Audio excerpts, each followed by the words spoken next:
कल तक हम लोगों ने 10th क्लास के इस पीरियड में यूरोप में नए राष्ट्रों के उदय के संदर्भ में विचार किया था। आज हम इन्हीं नए राष्ट्रों में एक राष्ट्र इटली के संदर्भ में विचार करेंगे।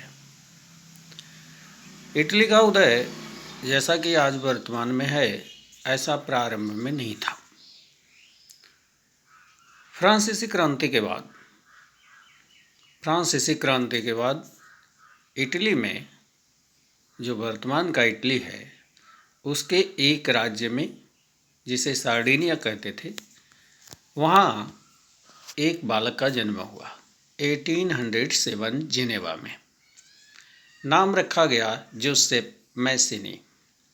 जोसेफ मैसिनी के पिता क्रांतिकारी विचारों के मानने वाले थे। वे लगातार मैसिनी को क्रांतिकारी विचारों की पुस्तकें पढ़ने के लिए दिया करते थे। 24 वर्ष की उम्र में मैसिनी ने सार्डिनिया पीटमांड के राजा को इटली के एकीकरण के प्रयास के लिए प्रेरित किया, किंतु सार्डिनिया पीटमांड, जो इटली के उन छोटे बड़े 7 राज्यों में सबसे बड़ा राज्य था, किंतु वह इसके लिए सहमत नहीं हुआ। 1831 अर्थात 24 वर्ष की उम्र में मैसिनी ने यंग इटली नामक एक सीक्रेट ऑर्गेनाइजेशन का निर्माण किया। यह सीक्रेट ऑर्गेनाइजेशन उसके वॉलंटियर क्रांतिकारी विचारों से प्रेरित इटली के एकीकरण में प्रयास करने वाले स्वयंसेवक इस नाते खड़े हो रहे थे।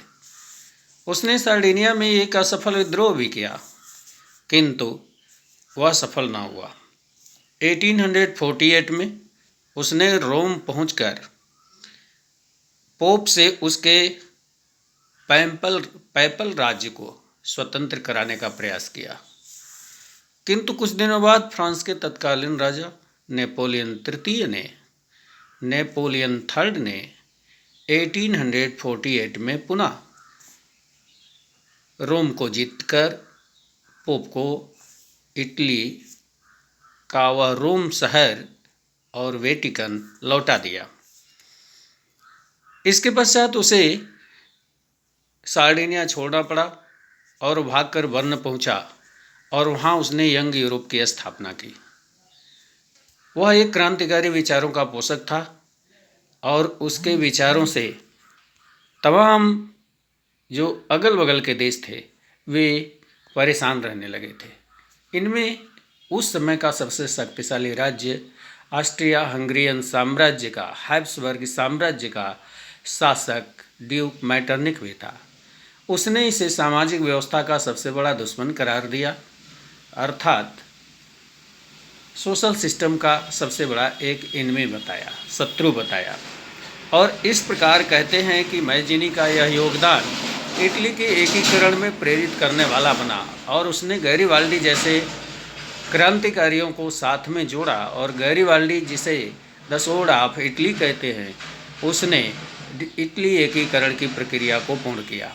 1872 में मैसिनी का देहांत हो गया। उस समय तक इटली एकीकरण कंप्लीट हो गया था और ला टालिया के नाम पर इटली का एकीकरण हुआ। यह विक्टर इमैनुअल द्वितीय की वाइफ थी, जिसके नाम पर संपूर्ण इटली का एकीकरण कंप्लीट हुआ था। ला टालिया इस शब्द से इटालिया और बाद में वर्तमान इटली शब्द की उत्पत्ति हुई।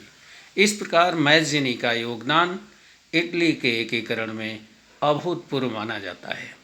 वह एक क्रांतिकारी और राष्ट्र निर्माता था।